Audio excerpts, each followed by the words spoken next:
Hello నమస్తే అండి, welcome to debate. అందరికీ ముందుగా వినోద్ గారు మీతోనే స్టార్ట్ చేస్తాం. గత 3 రోజులుగా చూస్తున్నాం లగచర్ల ఇన్సిడెంట్ ఎంత ఇష్యూ అయిందో. ఈ దాడిలో ఇప్పటికే రైతులు జైల్లో ఉన్నారు. అలాగే పట్నం నరేందర్ రెడ్డి గారు జైల్లో ఉన్నారు. ఆయన కూడా ఎదురు దెబ్బ తగ్గింది. హైకోర్టులో ఆయన పిటిషన్ వేశారు. రైట్ ఇప్పటికే ఆయనకి రాలేదు. సో ఎలా చూస్తారండి ఈ దాడిలో? అసలు రైతులు ఈ ఫార్మాసిటీని ఎందుకు ముఖ్యంగా కూడా అడ్డుకుంటున్నారు? వాళ్లకున్న సమస్యలు ఏంటి? అంటే కలెక్టర్ గారేమో నా మీద దాడి జరగలేదు అంటున్నాడు, వీళ్ళేమో పోలీసులు దాడి జరిగింది అంటున్నారు. మరి దీంట్లో ఏది వాస్తవము అనేది రేపు న్యాయస్థానం నిరూపిస్తారు. ఎందుకంటే ఇప్పుడు కలెక్టర్ గారే స్వయంగా దాడి జరగలేదు అన్నాక ఇక where is the question of attack అనేది చాలా ఇంపార్టెంట్ కదమ్మా. ఇప్పుడు పోలీసులేమో జరిగింది అంటున్నారు. అంటే ఏది నిజము ఏది అబద్ధం అనేది తేల్చాల్సింది కోర్టులు. సో కోర్టులో పెండింగ్ లో ఉంది కాబట్టి దాని మీద మనం పూర్తి స్థాయిలో నిర్ధారణకు రాలేము. కాకపోతే నా మేజర్ క్వశ్చన్ ఏంటంటే, సో ఒక హాఫ్ ఎకరము 2 ఎకరాలు 3 ఎకరాలు ఉన్న ఈ పేదల జోలికి ఎందుకు పోతుంది రేవంత్ రెడ్డి ప్రభుత్వం అనేది నా question major. That private property, వాళ్ళేం ప్రభుత్వ భూములు ఆక్రమించలేదు. భూస్వాములు లెక్క, లేకపోతే రేవంత్ రెడ్డి కుటుంబం లెక్క భూములు ఆక్రమించలేదు, లేకపోతే మై హోమ్ రామేశ్వరరావు లెక్క వేరే ఎకరాల భూములు ఆక్రమించలేదు, లేదా చీపుగా కొట్టేయలేదు. ఇవాళ బీఆర్ఎస్ పార్టీలో గత ప్రభుత్వంలో అవకతవకలు జరిగి వాళ్ళు ఆక్రమించారని చెప్పేసి కాంగ్రెస్ అంటున్నది కదా, అట్లాంటి భూములు వీళ్ళేం ఆక్రమించలేదు. తర్వాత ఇప్పుడు పాపం ఏదో వాళ్ళ ప్రైవేట్ ప్రాపర్టీ, వాళ్ళు ఏదో చిన్నగా వాళ్ళకున్న దాంట్లో కోరుకున్నారు, ఏదో బతుకుతాండ్రు, ఇంత కూరగాయలు అమ్ముకోను, కూరగాయలు పండించుకోను, ఇంకా చిన్న చేసుకొని బతుకుతాండ్రు వాళ్ళు.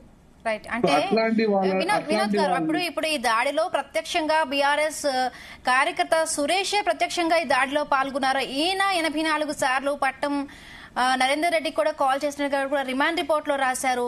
అంటే నిజంగా ఇటువంటి దాడులు అయితే పోలీసులు అంత దారుణంగా ఎఫ్ఐఆర్ లో రాస్తారా అండి? నేనేమంటానంటే, ఇప్పుడు వాళ్ళు ఫోన్ ట్యాపింగ్ చేసినట్టే లెక్క అవుతుంది.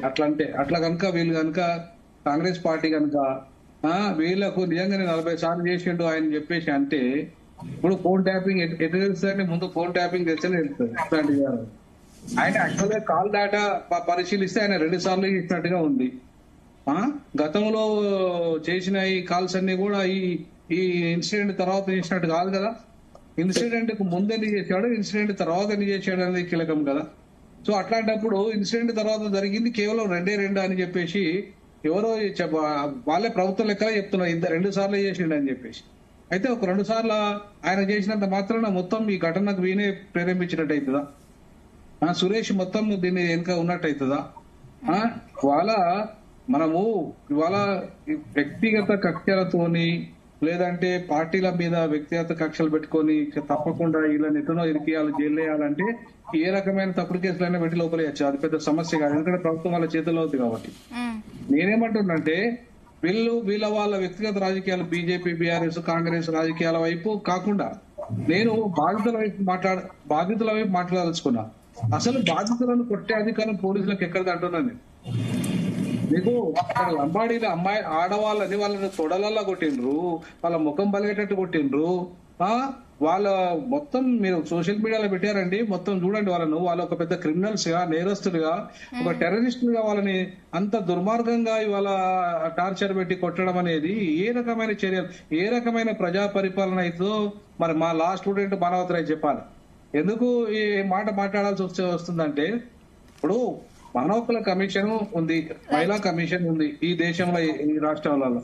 సో ఈ కమిషన్స్ ఇవాళ సుమోటోగా కేసును జోక్యం చేసుకోవాల్సిన అవసరం ఉంది. హైకోర్టు కూడా ఈ కేసులో సుమోటోగా స్వీకరించాలి.